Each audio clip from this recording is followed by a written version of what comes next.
Namun keadaan muslimin pada saat itu sudah sangat terpojok, maka Nabi SAW mulai mencari dukungan dan lahan dakwah baru yang lain selain Taif dan Mekah. Akhirnya Allah Subhanahu Wa Taala ingin meringankan untuk nabinya SAW, maka Allah mengutus kepada beliau bukan lagi golongan manusia, tapi golongan jin yang dikenal dengan jin Nusaybin.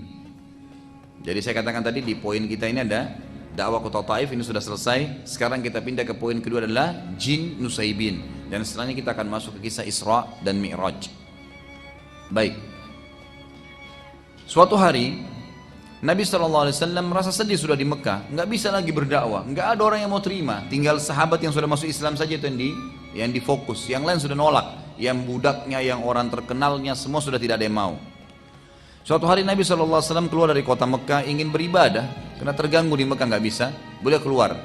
Yang ditemani oleh seorang sahabat yang mulia dan bernama Abdullah bin Mas'ud radhiyallahu anhu, yang terkenal sahabat yang mulia. Berjalan dengan beliau SAW, lalu Nabi SAW pada saat tiba di suatu tempat, beliau SAW berkata kepada Ibnu Mas'ud, tunggulah di sini dan jangan berpindah, juga jangan datang kepadaku sampai aku memanggilmu. Lalu Nabi SAW membuat garis dengan tongkat beliau, suruh Abdullah bin Mas'ud jangan lewatin garis ini, tunggu di sini.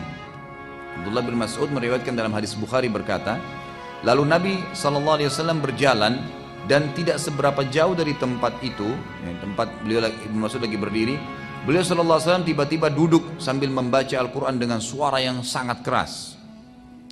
Pada saat itu terdapat beberapa jin dari wilayah Nusaybin. Nusaybin ini wilayah di Irak ya. Ada beberapa jin, dikatakan jin Nusaybin, sedang lewat dan sedang mencari tahu kejadian apa yang sedang terjadi di muka bumi, sampai-sampai mereka tidak bisa lagi mendengarkan langsung berita-berita dari langit. Jadi sebelum Nabi SAW diutus, itu jin dalam hadis Bukhari dikatakan saling susun-susun, 1, 2, 3 sampai ke langit. Ini Anda bisa bayangkan nih bagaimana jauhnya itu ya.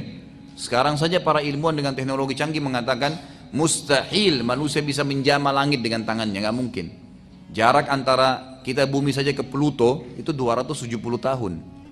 Makanya saya sering bahasakan tidak mungkin bisa dikirim ke sana astronot kena mati di tengah jalan. Jaraknya 270 tahun. Itu baru satu matahari dengan kita tuh. Bagaimana dengan bintang-bintang yang lain yang sekian miliar tahun jaraknya dari bumi, semua masih pada di bawah langit pertama. Tapi jin-jin ini bisa bersusun-susun sampai ke langit pertama. Mereka bisa mendengarkan. Jadi ternyata dalam hadis ini dijelaskan Allah Azza wa Jal itu kalau ingin menjalankan titah, sebuah titah, Allah sampaikan kepada malaikat ya, malaikat di langit 7 sampaikan ke langit ke-6, langit ke-6 sampaikan ke langit ke-5, terus sampai ke langit pertama. Nanti malaikat di langit pertama ini yang memerintahkan atau menyampaikan kepada malaikat-malaikat yang bertugas di bumi, yang mengurus gunung, di mana turun hujan, siapa yang mau mati, siapa yang ini, disampaikan kepada malaikat-malaikat yang akan bertugas di bumi gitu kan. Nah, jin-jin ini naik ke atas untuk dengar informasi. Ini sana hujan besok. Oh, di sini ada mati fulan. Oh, ini akan jadi gempa. Dia dengar semua informasi besok. Kan gitu. Nah, nanti jin-jin ini akan bekerja sama dengan penyihir-penyihir dan penyamun. Menyampaikan nih. Ini kami dapat informasi di sana hujan. Nanti kamu sampaikan. Besok hujan di sana supaya pengikutnya percaya sama si dukun-dukun ini. Nanti akan kita bacakan dalam surah jin tentang kisah ini bagaimana bekerja samanya manusia dengan jin, dan sampai hari ini, sampai hari kiamat akan terjadi itu. Tetap akan ada bekerja sama, dan ini dilarang dalam Islam ya. Perlu Anda ketahui bahwasanya tidak boleh interaksi dengan jin dengan alasan apapun, gitu kan. Nabi SAW mengatakan dalam hadis Bukhari, pada saat beliau sedang selesai sholat, beliau mengatakan, tadi waktu saya sedang sholat ada jin syaitan yang coba mengganggu saya, lalu saya menangkapnya dalam sholat. Hadis sahih ini. Lalu saya menangkapnya dalam sholat.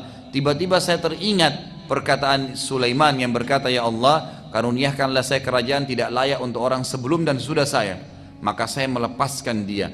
Kalau tidak, maka saya akan ikat jin itu di pohon di Madinah agar anak-anak Madinah mempermainkannya.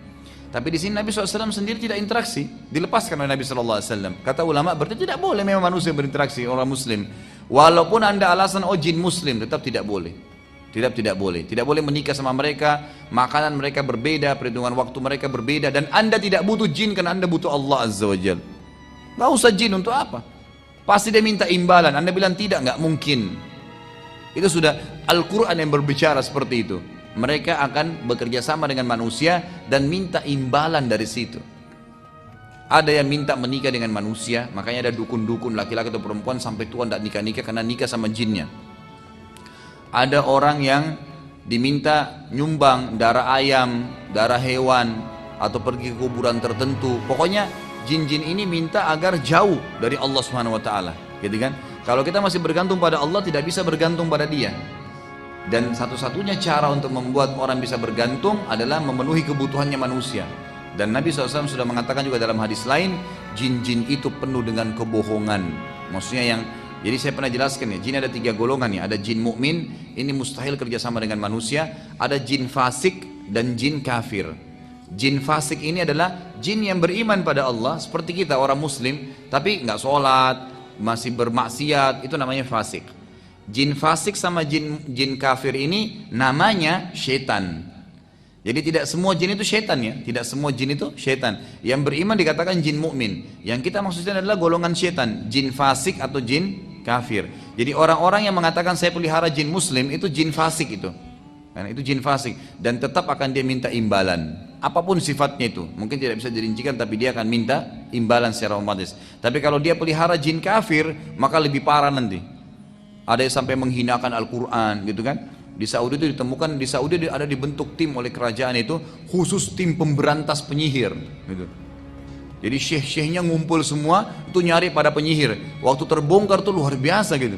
Ya, kalau jin-jin yang kafir itu mereka menyuruh Al-Quran dihinakan sampai ditemukan tuh Al-Quran pernah ditaruh di kloset kamar mandi. Dikeluarkan oleh tim ini, dicuci, lalu dikasih minyak wangi Quran itu sebagai bentuk ya penghargaan dalam Al-Quran dan membalas penghinaan mereka kan gitu. Ada di antara perempuan-perempuan yang berinteraksi sama jin kafir ini, kalau mereka supaya suaminya takluk atau tuannya takluk, maka darah haidnya diteteskan di lembaran-lembaran Quran. Itu banyak contoh-contoh dan saya saksikan sendiri itu. Bagaimana cuplikan-cuplikannya itu. Dan cukup banyak yang berhubungan dengan masalah-masalah seperti ini. Dan saya sarankan Anda membeli buku yang kecil, mungkin harga 5.000 atau 7.000 rupiah itu membongkar praktek sihir dan kedukunan. Diterbitkan oleh Pustaka Tazkiyah ya. Mungkin kalau Bapak Ibu yang pernah hadir pengajian saya di Al-Azhar, saya pernah bawain fotokopi buku yang dapat diskon tuh. Di antaranya buku itu, buku kecil sekali tapi itu buku yang sangat bagus. Di dalamnya itu ada gambar-gambar, bentuk-bentuk sihir-sihir yang biasa dipakai oleh penyihir-penyihir dari bentuk benang, tali, apa saja, boneka, macam-macam gitu kan yang mereka lakukan. Intinya adalah kita kembali kepada kisah jin ya. Jin-jin ini mereka selalu naik ke atas mendengarkan apa yang akan terjadi besok untuk bekerja sama dengan penyihir-penyihir dan penyamun yang pada saat itu memang kebanyakan menguasai dunia, gitu kan? Allah ceritakan tentang kisah ini dalam surah Jin urutan 72 ayat 9. A'udzubillahi minasyaitonirrajim wa anna kunna naq'udu minha maq'ida lis-sam' faman yastami'il ana yajid lahu shihabar rasada. Dan sesungguhnya dahulu kami dapat menduduki beberapa tempat di langit untuk mendengarkan berita-berita. Tetapi sekarang berita maksudnya apa yang terjadi besok, gitu kan? Tetapi sekarang barang siapa yang mencoba mendengarkannya tentu akan menjumpai panah api yang mengintai atau membakarnya. Dikatakan dalam hadis Bukhari yang lain bahwasanya Nabi SAW bersabda, jin-jin dulu mereka susun untuk mendengar berita dari langit. Setelah aku diutus, kata Nabi SAW, maka langit itu dijaga oleh malaikat-malaikat. Dijaga oleh malaikat-malaikat. Yang malaikat-malaikat ini memegang bintang-bintang yang dipakai untuk memanah jin-jin itu. Makanya kan fungsi bintang itu kan ada 3 ya. Untuk rujuman lisyayatin, memanah setan-setan yang datang mendengarkan berita. Kemudian dalam ayat yang lain di surah Al-Mulk dijelaskan itu zina, perhiasan. Inna zayyana as-sama'a ad-dunya, gitu kan? Bi zinatil khawaqib. Dan kami hiasi muka bumi, langit bumi ini dengan bintang-bintang, ya. Wa hifdhan min kulli syaitanin, dan untuk menjaga juga dari syaitan-syaitan yang datang, gitu kan? Kemudian fungsi yang ketiga adalah menjadi petunjuk bagi orang di lautan, di mana-mana itu fungsi bintang-bintang. Fungsi bintang-bintang itu yang dijelaskan oleh Allah Subhanahu wa taala. Baik. Saat Nabi sallallahu alaihi wasallam ya sedang membaca Al-Quran tadi, ternyata jin-jin dari Nusaybin ini kan lagi keliling di muka bumi. Mereka sempat bilang dari lanjutan hadis Bukhari tadi, lalu jin-jin ini berkata, pasti ada penyebabnya. Kenapa langit sekarang dijaga? Dulu sebelum Nabi Muhammad SAW itu tidak ada. Boleh sama Nabi Musa, Nabi Daud, semua Nabi sebelum Nabi Muhammad SAW itu mereka masih bisa dengar. Makanya masih bersaing antara dakwah Nabi dengan para penyihir ini gitu kan. Setelah Nabi SAW itu tidak bisa lagi, malaikat jaga, mereka dipanahin. Walaupun masih ada yang sempat lolos tapi sedikit gitu kan. Itu pun sempat dipanah. Nanti akan dijelaskan juga dalam surah Jin itu bagaimana Allah Subhanahu wa taala menjelaskan ada di antara mereka yang sempat lolos, mendengarkan sedikit langsung mereka turun lagi. Dan itu pun dipanah oleh para malaikat tadi. Waktu mereka bilang, akhirnya mereka bilang pasti ada sesuatu terjadi di muka bumi, nggak mungkin. Ada penyebabnya nih, kenapa tidak bisa dengar lagi. Maka sekelompok jin Nusaybin keliling di muka bumi ini, pas lewat di Mekah dan melewati tempat Nabi Muhammad SAW lagi baca Quran tadi. Nah ini sebenarnya dengan hikmah Allah SWT, Allah memang yang sengaja mengutus jin-jin ini gitu kan. Saat melewati Nabi SAW, jin-jin Nusaybin ini mereka pun berhenti dan berkumpul untuk mendengarkan apa yang Nabi SAW sedang baca. Ini menandakan jin itu membaca, gitu kan? Dan bukan mustahil jin itu juga hadir dalam majelis ilmu.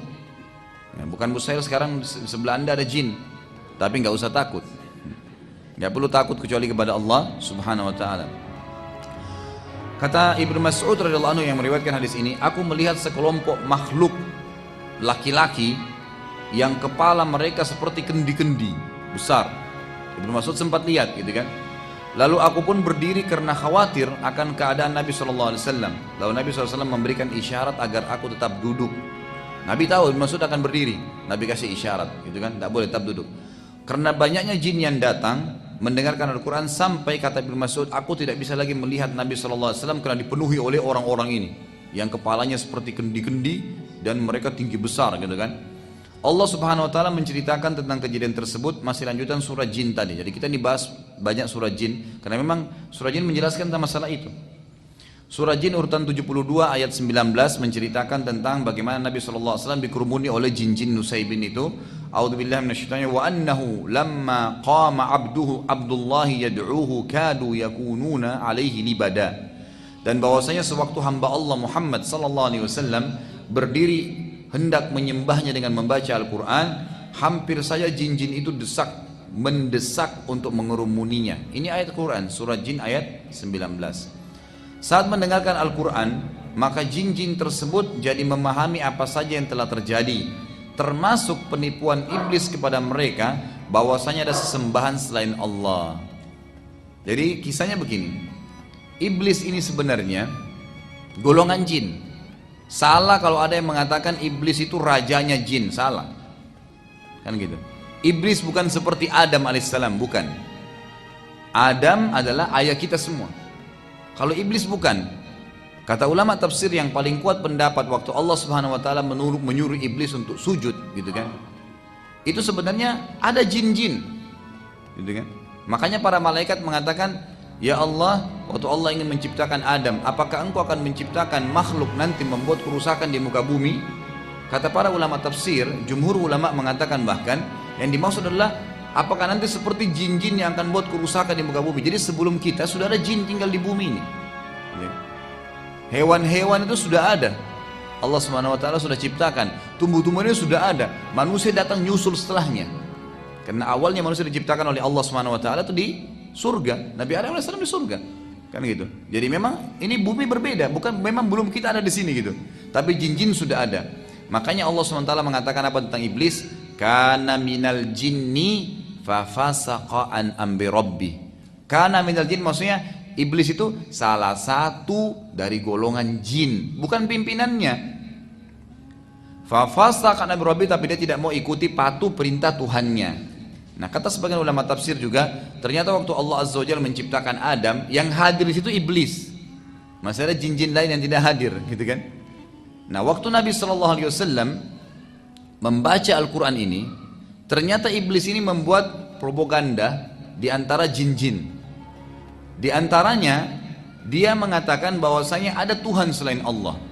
Syirik, berbuat syirik, didakwai itu. Dan dia mengajak agar orang-orang bisa atau jin-jin bisa ikut dengan dia. Dan perlu anda tahu, yang menjadi pasukannya iblis sekarang ini, ya, yang paling banyak itu keturunannya dia. Jadi keturunan dia, bukan jin umumnya. Karena jin banyak yang beriman dan tidak mau ikut dengan dia, tidak mau ikut dengan iblis. Nanti akan kita jelaskan dalam surah Jin ayat 1 sampai ayat 18 menceritakan masalah itu. Kita akan baca panjang lebar sebentar gitu kan. Tapi ini membuktikan bahwasanya iblis itu bukan pimpinan, bukan raja jin. Seperti sering digambarkan gitu kan. Tidak. Dia salah satu dari golongan. Dan iblis sangat lemah. Garis bawah ini. Iblis sangat lemah. Begitu juga pengikutnya. Makanya Allah mengatakan, inna kaidash syaitani kana dha'ifa. Golongan syaitan itu sangat lemah, mereka tidak bisa buat apa-apa gitu loh. Lemah, tidak bisa buat apa dengan manusia. Yang bisa cuman bisikin, cuman apa, membuatlah bisikan, ya tiupan sehingga kita mengantuk kalau mau ibadah. Tidak bisa apa-apa. Jin tidak bisa menjelma pegang tangan kita suruh kita berzina, nggak bisa. Dia nggak punya kekuatan untuk itu. Allah SWT sudah batasi, jadi sangat lemah. Allah sudah mengatakan lemah. Kekuatan dia cuma satu, menakut-nakuti manusia. Seakan-akan sudah sesuatu yang menakutkan, tidak. Kalau orang yakin dan faham ini, dia tidak akan takut kecuali kepada Allah Azza wa Jal. Kalau anda lagi jalan sendiri, anda ketakutan itu dari syaitan, permainan iblis dan pengikutnya, gitu kan. Anda harus yakin ada Raqib dan Atid yang sama, dia tidak kelihatan, gitu kan. Yang sedang mendampingi kita. Ada Allah Azza wa Jalla menciptakan semua, sedang mengawasi kita dan tahu. Allah maha mendengar, maha mengetahui, dan Allah Subhanahu wa ta'ala jauh lebih kuat daripada semua ini. Dan itu tidak ada apa-apanya jin itu. Baik. Waktu mereka sudah mulai berkumpul di sisi Nabi SAW, akhirnya mereka jadi faham, jin-jin ini jadi faham, selama ini iblis sudah menipu mereka, yang mengatakan ada sesembahan selain Allah. Nanti akan kita baca ayat surah Jin, bagaimana jin-jin ini mengatakan, wa kana safihuna, dan dulu orang bodoh dari kami, maksudnya iblis. Dia mengatakan Allahi syatata. Dia mengatakan bahwasanya Allah itu masih ada sekutunya. Dan jin-jin ini tidak tahu, mereka ikut-ikutan saja. Setelah turun Al-Quran, mereka dengar Al-Quran, baru mereka faham ternyata iblis menipu mereka. Dan dalam hadis lain saya katakan tadi, paling banyak mengikuti iblis adalah anak cucunya. Sebagaimana dalam hadis Bukhari Muslim, bahwasanya Nabi SAW bersabda, iblis memiliki singgasana di atas lautan, dan ia ingin menyaingi Allah, dan tidak akan pernah bisa dia nyaingi Allah, karena Allah singgasananya di atas air. Maka dia juga sengaja di lautan, gitu kan. Kemudian tiap hari, tiap saat anak cucunya, kata-kata anak cucu perhatikan ya, melapor perbuatan-perbuatan mereka. Ada yang mengatakan, saya baru membuat orang berantem, saya baru membuat orang bohong, saya baru membuat orang riba, mencuri, segala macam-macam. Bagi iblis semua dianggap laporan biasa. Sampai ada anak cucunya yang mengatakan, saya baru menceraikan suami istri. Diangkat oleh iblis, didudukkan di sebelah singgasananya, karena dianggap itu prestasi paling tinggi. Makanya anda harus tahu, iblis paling senang perceraian. Jadi jangan pernah cerai. Godaannya apapun, isti'adzah, lawan, perbaikin. Tantangan hidup anda itu, gitu kan? Kenapa harus cerai? Perbaikin. Kalau emang jelas-jelas dia fasik, memang ahli maksiat, tidak bisa dipertahankan, silakan. Kalau memang orang baik, untuk apa dicerai, gitu kan? Dan untuk apa bercerai? Itu syaitan semua. Kadang-kadang masalah kecil mungkin gara-gara air segelas bisa jadi masalah besar dalam rumah tangga. Karena kata para ulama, kalau di luar rumah tangga itu satu syaitan yang goda anda, dalam rumah tangga bisa 1000, gitu kan? Macam-macam bisa dimasalahkan oleh iblis ini. Baik, sekali lagi, jadi iblis bukan rajanya syaitan, bukan rajanya jin, tapi dia pimpinan para syaitan. Betul memang, pimpinan para syaitan. Siapa syaitan? Golongan jin yang fasik dan orang jin yang kafir. Pengikut dia kebanyakan anak cucunya. Ada juga dari golongan jin tapi yang fasik, yang bukan keturunan dia ada. Jadi bukan iblis satu-satunya sumbernya, bukan seperti Adam. Penting ya, kalau manusia dari Adam dan Hawa, tapi jin bukan semua dari iblis. Dalilnya adalah Allah SWT ceritakan dalam surah Jin urutan 72 ayat 1 sampai ayat 18. Teruskan sebelum saya baca ayatnya, dulu waktu saya masih SD, saya masih ingat tuh teman-teman saya di kelas pernah bilang, waktu masih di Makassar dulu, sempat ada yang bilang, kalau baca surah Jin itu nanti jinnya hadir, gitu kan. Saya masih ingat tuh, gitu kan.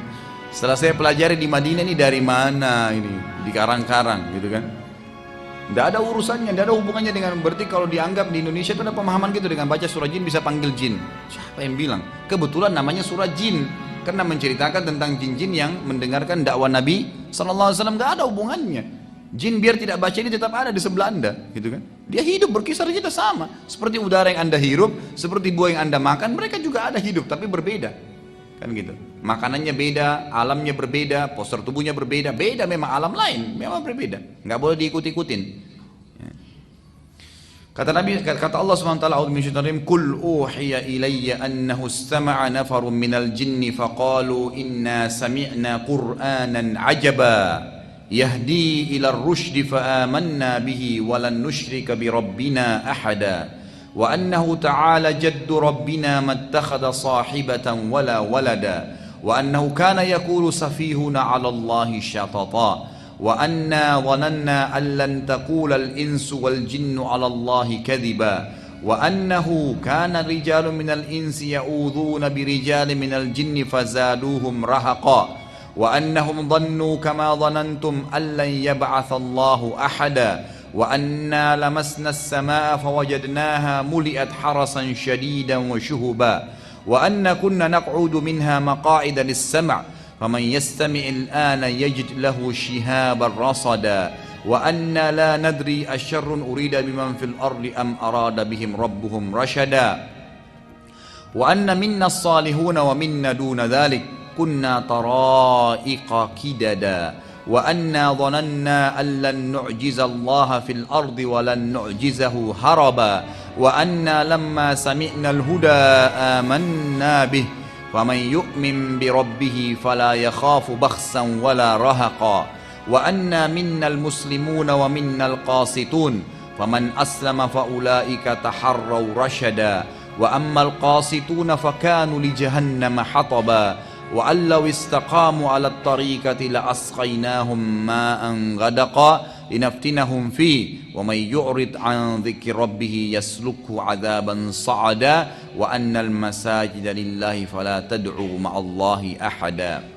Ayat pertama, katakanlah wahai Muhammad, telah diwahyukan kepadaku bahwasanya sekelompok jin telah mendengarkan Al-Quran. Lalu mereka berkata, sesungguhnya kami telah mendengarkan Al-Quran yang menakjubkan. Jin kagum sama Al-Quran. Anda nggak perlu jimat-jimat. Jin aja kagum sama Quran, kok Anda kagum dengan jimat? Aneh sekali, gitu kan? Ayat kedua, yang memberi petunjuk pada jalan yang benar. Al-Quran ini luar biasa power, gitu kan?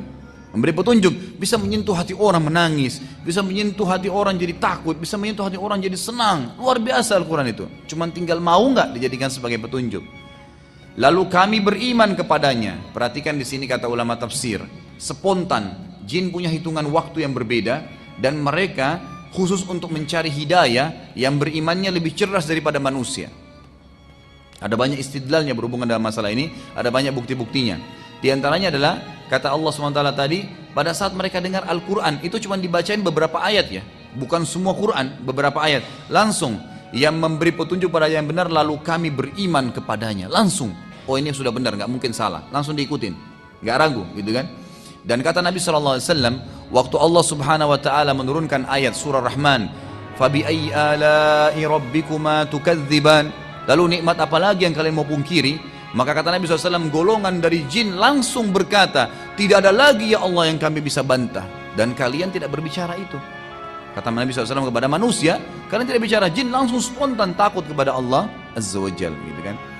Lalu dikatakan, dan kami sekali-kali tidak akan menyekutukan seorang pun dengan Tuhan kami. Ayat ketiga, dan bahwasanya maha tinggi kebesaran Tuhan kami. Jin-jin ini memuji Allah Azza wa Jal, mengakui itu. Dia tidak beristri dan tidak pula beranak. Ayat keempat, dan bahwasanya orang yang kurang akalnya dari kami, maksudnya adalah iblis. Jin-jin ini mengatakan, wa kana yaqulu safihuna, dan dulu safihuna itu orang bodoh dari kami. Yaqulu 'alallahi syatata, dia mengatakan tentang Allah perkataan yang melampaui batas, bahwasanya Allah punya istri dan punya anak. Jadi dari ayat ini dibongkar, kata ulama tafsir, keyakinan orang Nasrani sekarang itu murni dari iblis. Bahwasanya ya Allah punya istri dan punya anak. Sebagian sekte Nasrani mengatakan tidak, bukan ayahnya Isa itu ya Allah, tapi tetap dia anak Tuhan. Bagaimana cara memahami ini? Kan tidak mungkin, tidak ketemu, tidak connect gitu. Maka ini kata di sini dibongkar oleh para jin, dulu yang nyebarin berita itu adalah iblis, dan itu orang bodoh dari kami. Jin yang berkata tentang iblis. Anehnya masih ada orang mau ikuti iblis. Jin aja tolak dia gitu. Baik, ayat kelima. Dan sesungguhnya kami mengira, ya, kata jin-jin ini, bahwa manusia dan jin sekali-kali tidak akan mengatakan kepada Allah perkataan yang dusta. Kata ulama tafsir yang dimaksud adalah, jadi jin-jin ini mereka masih polos, mereka nggak tahu. Jadi pada saat iblis mengatakan Allah itu punya anak, punya istri, gitu kan? Seperti perkataan yang tersebar di Nasrani, banyak jin-jin tahu. Oh iya mungkin ya, mungkin karena iblis lebih tahu. Mereka jadi ikut. Maka yang terjadi jin-jin ini mengatakan, dan sungguhnya kami mengira, kami nggak sangka kalau iblis berani bohong dengan Allah, bahwa manusia dan jin sekali-kali tidak akan mengatakan perkataan dusta kepada Allah. Ternyata masih ada yang bohong dusta pada Allah gitu. Ayat ke-6, dan bahwasanya ada beberapa orang laki-laki di antara manusia yang meminta perlindungan kepada beberapa laki-laki dari jin, maka jin-jin itu menambah bagi mereka dosa dan kesalahan. Sebagian sebab turunnya ayat ke-6 dan ayat ke-7 ini, ternyata Bapak Ibu sekalian, orang-orang Arab dulu, tradisinya mereka, tradisi orang-orang kafir Quraisy itu mereka kalau lagi dalam perjalanan, kemudian nginap di sebuah tempat, kalau dulu kan lembah ya, di padang pasir lembah, itu tidak ada angin, tidak ada apa nih, tiba-tiba saja pimpinan mereka, setiap kali singgah di satu tempat, keluarin makanannya setengah, lalu dia pergi ke tengah-tengah lembah, dia bilang, wahai penjaga lembah, gitu kan, ini setengah bekal kami, ambillah, jangan ganggu kami. Apa yang terjadi? Maka kata Allah SWT, fazaduhum rahaqa, jin-jin yang ada di situ tambah sombong. Nah ini kesempatan nih, makin disesatin, makin dibuat takut-takut. Makanya saya bilang itu hari, jangan pernah takut kecuali kepada Allah Subhanahu Wa Taala. Allah pencipta semuanya, nggak perlu takut. Manusia sebesar apapun, raksasa depan anda, sekuat apapun dia, kalau dia zalim, dia salah, anda sama Allah, walaupun anda kecil, anda akan dimenangkan oleh Allah Azza wa Jalla. Allah punya cara itu. Makanya Allah SWT buktikan pada saat Daud, ya, itu sedang berperang melawan Jalut, mati Jalut besar, berapa kali lipat lebih besar daripada badannya Daud alaihissalam, tapi mati di tangannya Daud alaihissalam. Itu kan Allah SWT buktikan itu. Lalu dikatakan di sini, maka jin-jin itu menambahkan bagi mereka dosa dan kesalahan. Ayat ketujuhnya, dan sesungguhnya mereka jin menyangka sebagaimana persangkaan kalian wahai orang-orang kafir Mekah, bahwasanya Allah tidak akan mengutus lagi seorang rasul. Ayat ke-8, dan sesungguhnya kami mencoba mengetahui rahasia langit. Ini yang saya katakan tadi, susun-susun tuh, mau dengar gitu kan. Maka kami mendapatinya penuh dengan penjagaan yang kuat dan panah-panah api. 9, dan sesungguhnya dahulu kami dapat menduduki beberapa tempat di langit untuk mendengarkan berita-beritanya. Tetapi sekarang barang sampai mencoba mendengarkannya, tentu akan menjumpai panah api yang mengintai dan membakarnya. Ayat ke-10, dan sesungguhnya kami tidak mengetahui dengan adanya penjagaan itu, apakah keburukan yang dikehendaki oleh Allah di bumi, atau memang Allah menginginkan bagi mereka kebaikan. Jadi sudah nggak ada lagi informasi, sudah nggak bisa tahu, tinggal sesuai dengan takdirnya Allah. Sampai sebagian ulama mengatakan termasuk malaikat-malaikat ada yang di langit, itu nggak tahu lusa terjadi apa. Allah instruksikan per hari, mereka tidak tahu sama sekali. Apalagi ada manusia yang mengaku tahu gaib, itu luar biasa. Dan ulama sudah sepakat mengatakan semua orang yang kerja sama jin itu bisa satu benar, 1000 salah. Kadang-kadang begitu, seperti orang main judi kan, satu kali dapat, biarpun 1000 kali dia kalah, tetap dia ingat yang satu itu. Syaitan hiasi, yang dia dapat untung 10 juta, dia lupa yang dia keluarin 1 miliar gitu kan. Syaitan hiasi itu, kebodohan gitu kan. Sekali dia sholat tahajud pernah, lalu dia pegang terus, dia lupa 1 tahun sudah nggak sholat tahajud, bangga dengan itu. Ya kadang-kadang godaan syaitan begitu ya. Saya kadang-kadang temuin di pengajian, saya sampaikan, jangan sampai kalau mau iman kita bertambah itu nyari orang yang lebih buruk. Misal contoh, kenapa anda nggak sholat? Saya masih mending Ustaz, karena saya masih sholat asar. Ada teman saya nggak sholat sama sekali. Patokannya orang yang lebih buruk. Jadi akhirnya dia merasa dirinya lebih baik. Itu syaitan hiasi itu. Mestinya kan, oh iya saya belum sholat, saya masih baru asar, mestinya saya seperti teman saya yang 5 waktu sholat, ya mestinya gitu. Syaitan buat kita bangga dengan amal kita itu. Orang pergi haji, oh saya juga sudah pernah haji. Salah, ya Allah saya juga pengen haji seperti mereka lagi. Itu yang benar. Harus melangkah lebih maju, bukan malah mundur ke belakang gitu kan. Itu termasuk godaan syaitan yang harus hati-hati. Lalu poin atau ayat ke-11, dan sesungguhnya diantara kami ada orang-orang yang saleh. Ini adalah jin-jin muslim tadi, jin mukmin yang tidak akan kerja sama manusia. Dan ada pula yang tidak demikian halnya, fasik ya, dan kafir. kami menempuh jalan yang berbeda-beda seperti manusia. Dan di sini ulama tafsir mengatakan ayat-ayat surah jin sudah cukup sebenarnya bagi setiap manusia sampai situ. Jangan lagi dalami alam jin, nggak perlu. Bagaimana mereka menikah, mereka tinggal di mana, seperti apa kehidupannya, nggak perlu kita dalamin itu. Cukup kita tahu ada makhluk namanya jin, seperti selesai. Ada makhluk namanya manusia, namanya malaikat, udah selesai. Kalau ada informasi sampai kepada kita, kita imanin. Kalau tidak ada, jangan dikorek-korek, nggak perlu. Karena Anda sendiri butuh program saat harian yang sangat padat, ya kan gitu. Saya pernah bahasakan, masih ingat kan? Kalau bangun subuh ada bangun, kita harus baca doa, bangun tidur. Kemudian sholat fajr, sunatul fajr, 2 rakaat sebelum subuh. Sholat subuh lagi, ini antara azan dan iqamah ya. Kemudian sholat subuhnya. Habis sholat subuh tidak ada ba'diyah tapi ada zikir pagi. Istirahat sebentar, duha. Sebentar lagi istirahat, duhur, qabliyah duhur, duhurnya ba'diyah duhur. Istirahat sebentar, asar, qabliyah asar, asar dengan zikir sore, tidak ada ba'diyah asar. Sebentar istirahat, maghrib, qabliyah maghrib, maghribnya ba'diyah maghrib. Istirahat sebentar, isya, qabliyah isya, isya ba'diyah isya. Sebentar istirahat, tahajud dan sholat witir. Ada waktu main-main nggak? Udah nggak ada. Sekali kita lalai itu bablas hilang tuh, kan gitu. Anda kalau tadi malam nggak sholat tahajud, biar nangis darah nggak bakal kembali, kan gitu. Nggak mungkin bisa terulang gitu. Makanya syaitan mau keluarin kita dari program, nggak bisa. Saya sendiri sudah repot gitu kan. Anda coba yang perhatikan yang sudah biasa jaga zikir pagi sore. Pernah nggak rutin nggak pernah ketinggalan? Nggak bisa.